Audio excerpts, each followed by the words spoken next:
Hi, thank you for joining me. Today's class will be about soothing the spine. For props, you'll need 2 blocks, some bolsters, and blankets. So let's get started. We're going to start in a wide-kneed child's pose, making it really cushy so that it can settle into our breath. So you're going to have your knees wide, feet together. If you like, you're welcome to place a block between your feet to sit on, maybe on the shortest or wherever you need. That can be supportive. And then we'll come down hinging at the hips and relaxing down onto our bolster. So just making it nice and cushy, making sure you're supported at all angles. Again, that block below the hips can help if your hips tend to pop up in child's pose. And you could even make a bigger ramp if you wanted to be higher up with the child's pose as well, so it's not putting too much pressure on your knees. And as we lay here, let's start to connect with our breath. You might want to take a couple of nice deep breaths and exhaling out a sigh, just letting go the tension of the day. One more time, nice deep breath. And exhale. And then just find a nice even breath. Nothing has to be forced. Just noticing your breath in and out. No need to count your breaths or breathe at a certain rate. Start listening to where you are today.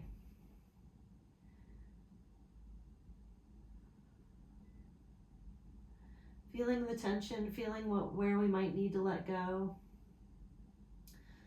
You might want to do a scan through your body. Do you find yourself clenching your jaw? Are you clenching at your hands? Our hands work so hard for us all day. Are you still feeling tension there? What can you melt down? Going down along the spine and the back and hips. Are we holding or bracing ourselves there? See if you can start to let go. Prepare ourselves for the poses to come. And even down into our legs, all the way down to our feet. If our feet are feeling tension, maybe wiggle those toes for a moment and allow ourselves to relax.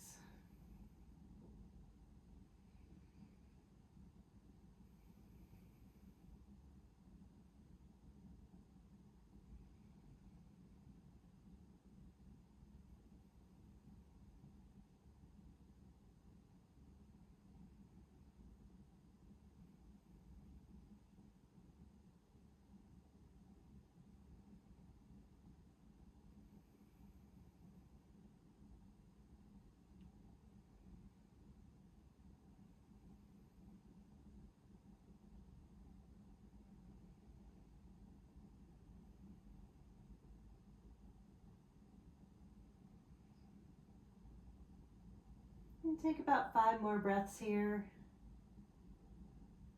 Feel yourself sinking in, relaxing. Get ready for a nice practice here. And when you're ready, slowly roll yourself up.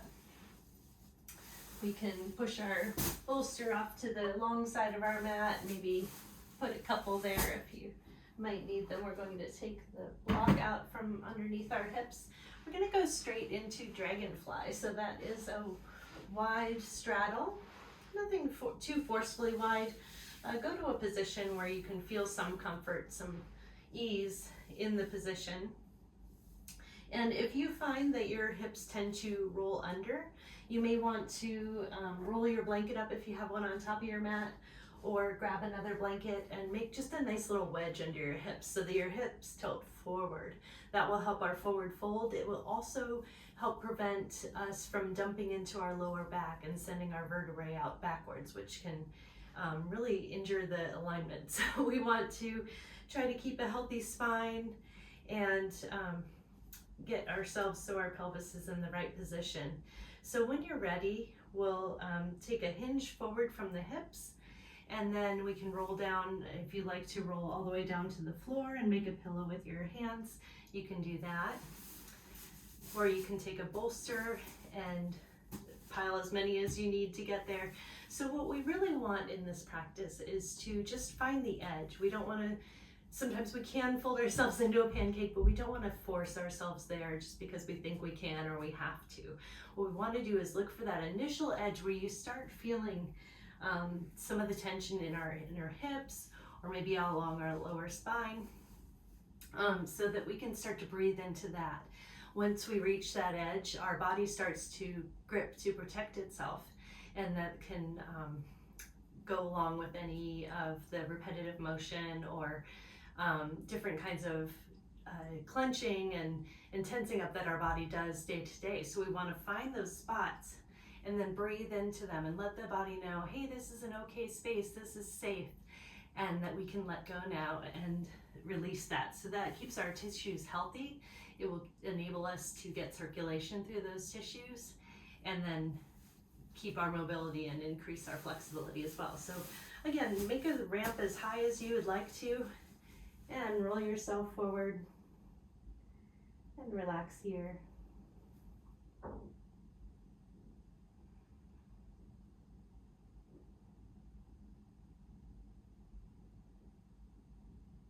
We're going to take about 10 more breaths in this position, and then we'll switch it up a little bit.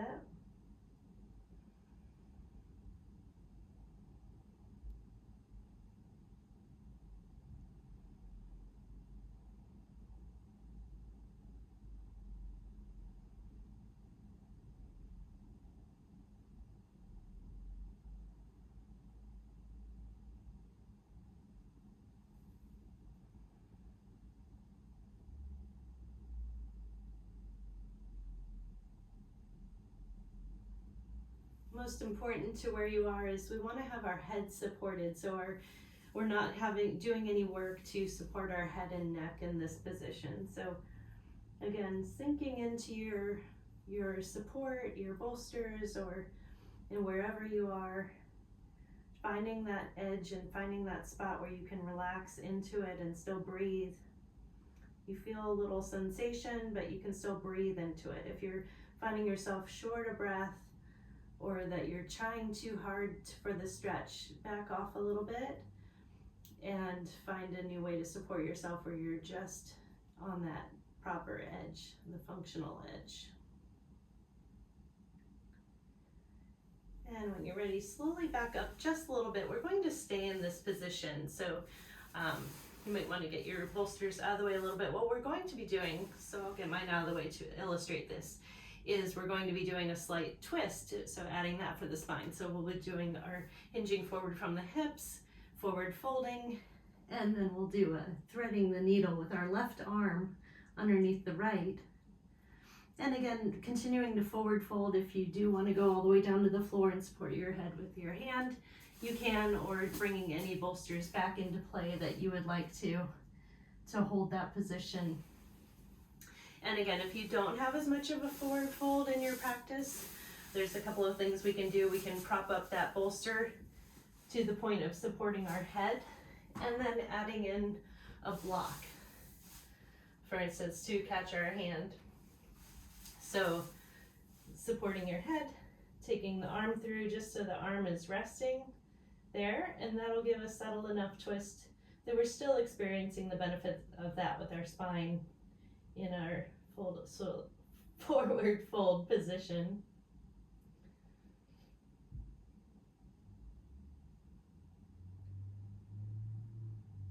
Always work with where you are today. Some days your body may be more tensed up from actions during your week, or as a result of increased tension or stress. And some days you might find that you've moved further. You'll definitely find differences from one side to another too, if we're doing a stretch on the left and right. And that's normal. We'll always have one side that's dominant. Maybe one side is more technical, one side is more strength. So you'll find different actions, and we can't be completely equal on both sides. Even people who are ambidextrous, it's different on each side, and that's just the way we're built.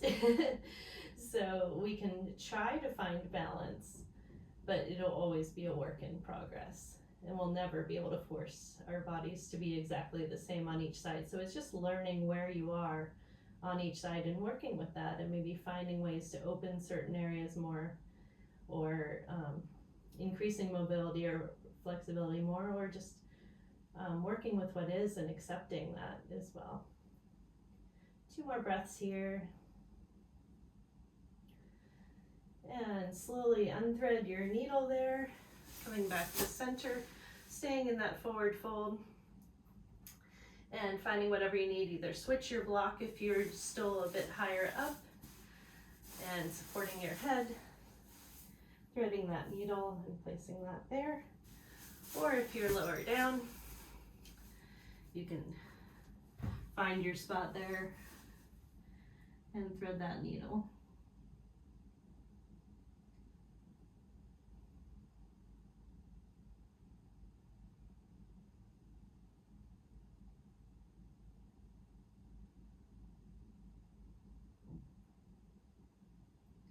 I think yoga is a great tool for learning about our bodies, especially since once we get to know the common poses used in our practices, you can gauge better. Well, you know, if you had certain tension one day but not another, you can start to read into, well, where else in my life can I release and let go, or how can I change this so there's not as much tension building up, or maybe you can practice more to counter the tension that occurs during your activities so that you can maintain your flexibility and mobility for what you want to use it for. About 5 more breaths here.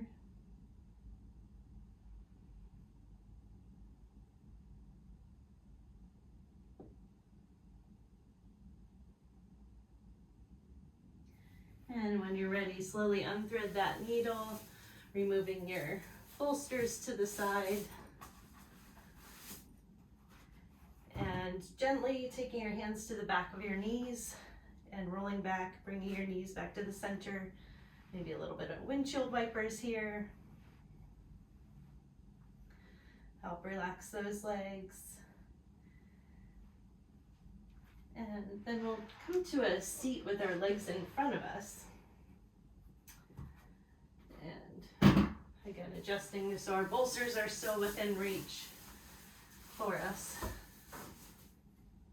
So next pose is caterpillar. It's going to be a forward fold again with our legs out in front of us. And again, if you do feel that tension in your low back and you want to have that rolled up blanket underneath your hips, you can do that. In this pose, instead of having our legs together, we'll have them slightly apart. You could even have them as wide as your mat. If you do have tight hamstrings, you're welcome to roll up some blankets under those, or even put a bolster under your knees. And then depending on how deep you like your forward fold, you can pile up bolsters in front of you. So again, we'll hinge at the hips. And this time with caterpillar, it's a little bit different than other forward folds. We are going to roll ourselves down once we've done that initial hinge. And, you know, again, supplementing with whatever props that you need so that you can be fully relaxed, having head supported. And what this is going to do with the rolling down is really keeping a curve in along our spine, our back line.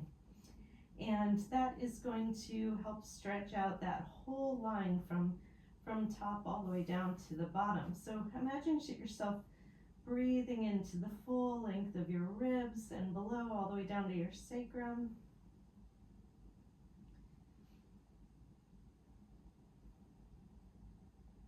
And if you're feeling the stretch a little bit more in your hamstrings still, that's okay too. Maybe your hamstrings are so tight that they're pulling on your lower spine and via your hips. And so that's where you need the release from to help release your spine is through your hips and your hamstrings. So these are all the things that we figure out as we go. And as we start listening to our bodies, we learn our little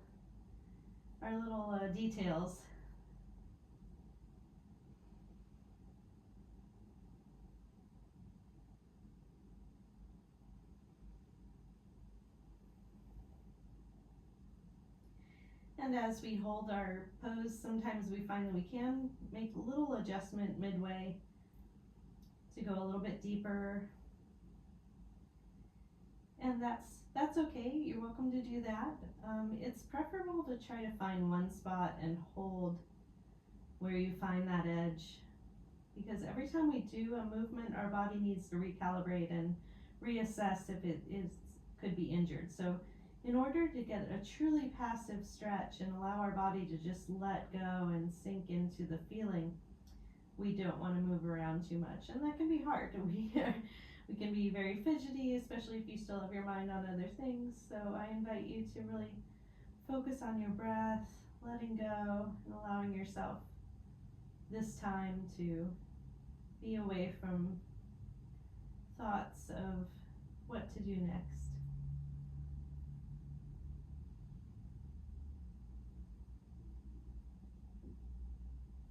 Let's take about 4 more breaths here.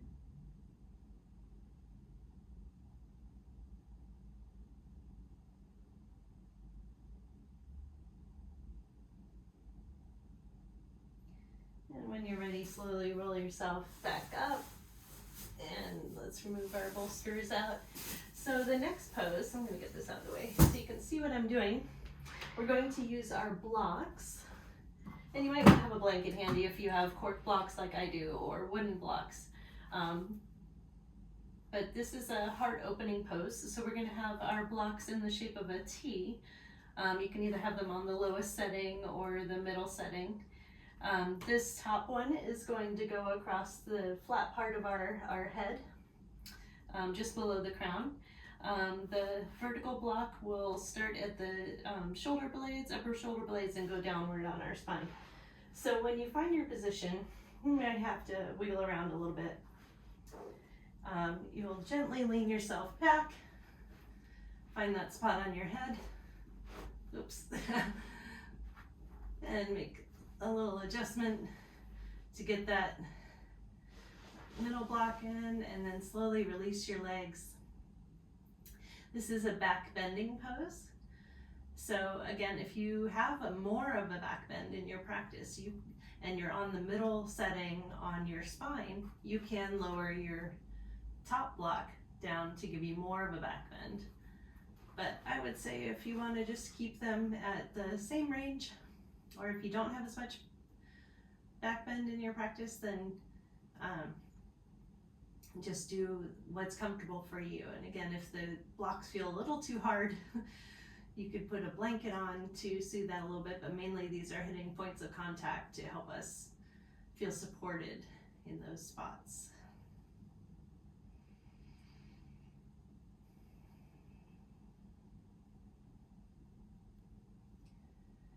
Really just focus on opening up your chest, countering all of our pectoral muscles that do so much work for us forward all day, helping open up our upper spine, supporting our head and neck.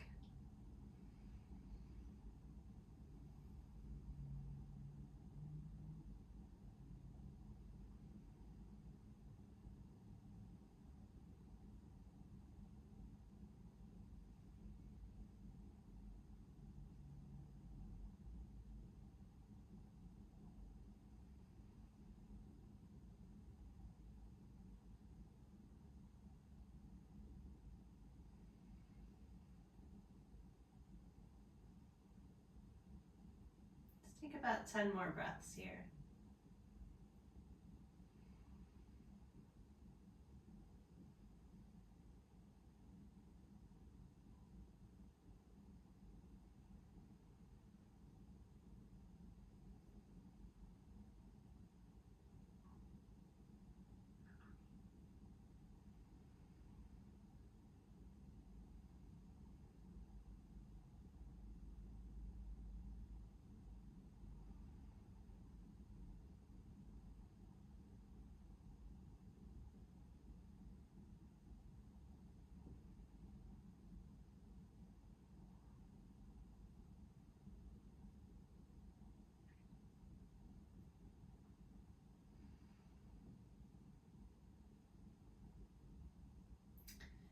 And when you're ready, place your forearms on the ground and bend your knees with feet on the ground. You can either roll off to a side or use your abs and your chest to lift yourself up off the blocks. We're going to roll to one side on one hip. And we're going to keep one block. We're going to bring it down with the bent knees right below our knees. You can have this block on lower or middle setting, whatever works for you. We're going to do a supported bridge next. So let's bring those feet in so you have a nice firm plant of all toes, all pads of the feet on the ground, pressing up to raise our hips, and go ahead and place your block under your sacrum. Now you would definitely want it under the sacrum, under that triangular bone as the point of weight there. You don't want to have it in the bend of the soft bend in your spine or up higher. So make sure you keep that nice and low. Options for the legs, you can do feet together, knees wide in a Baddha Konasana, diamond shape, or you could have feet out to the edges of the mat, knees coming in. Again, this helps release the hip flexors there. Or, and this one might be a little intensive on the lower back feel, but you could have your legs extended out long, completing the lower back bend here. And just keep the arms nice and relaxed. If you prefer, you could have your arms circling up above your head as well.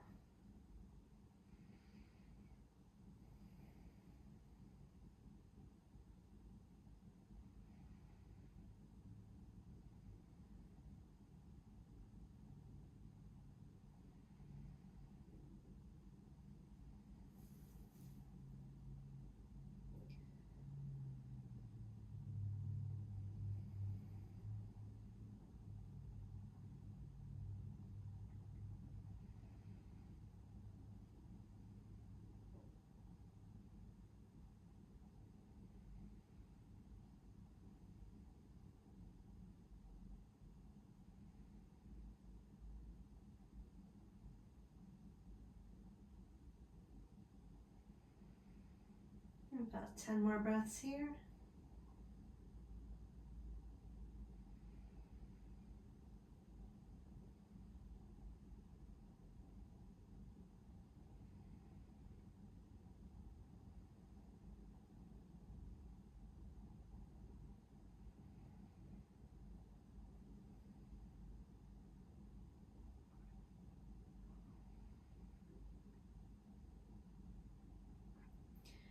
And gently bring your feet back in with bent knees, inching them towards the block. Make sure you have a good solid firm grip on the ground with your feet. Gently press into the ground, lifting your hips and removing that block, lowering your hips to the floor gently. And maybe bring your hips into, or your knees into your chest, and do some light circles here to one side. And circle to the other side.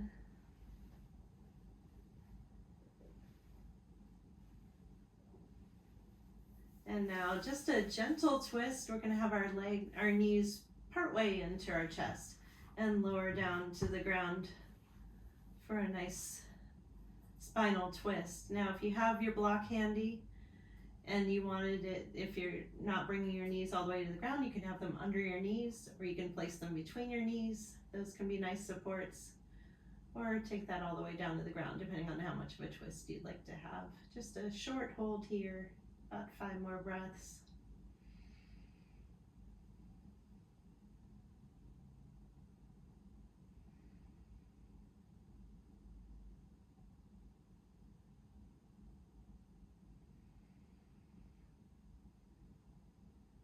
And slowly, slowly, slowly bringing your knees back to your chest.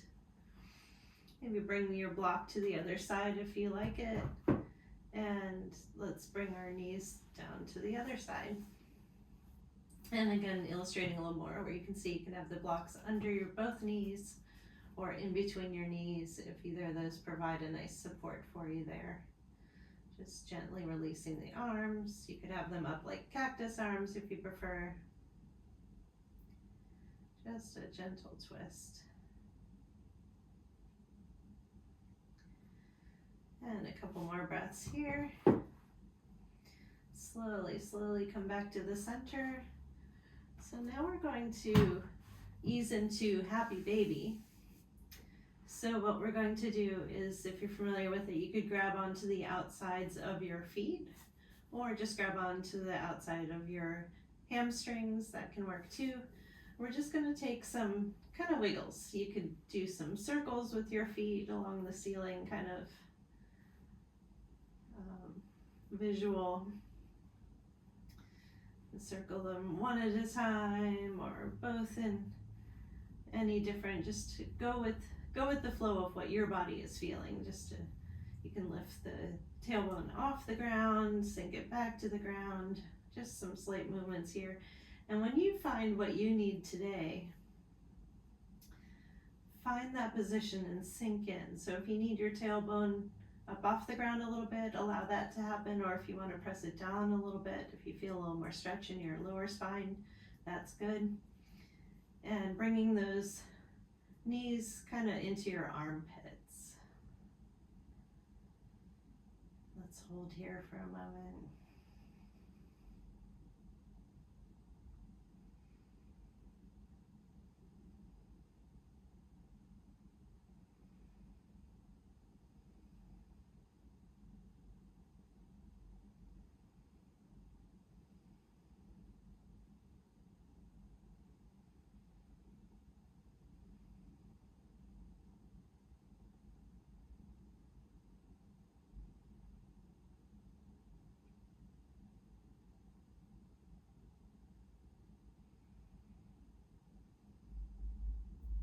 This pose can be great for any problems with sciatica as well. It's a really great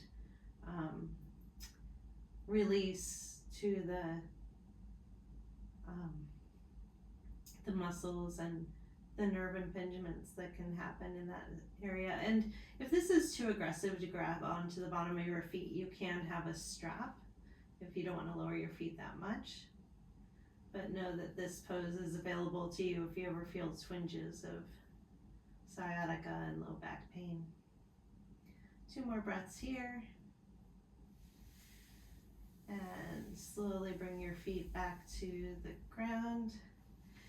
And we've made it to our final pose. So find your bolster if you like. I suggest this for the most spinal relaxation. We'll place that underneath our knees. And just relax into a nice Shavasana. Allow your body to integrate as your body's opening up into the relaxed pose. Start to feel all the circulation that might be flowing out to your hands and feet, flowing up and down your spine. Might feel a little more energized or a little more relaxed. Maybe take a nice deep breath in and a big sigh out.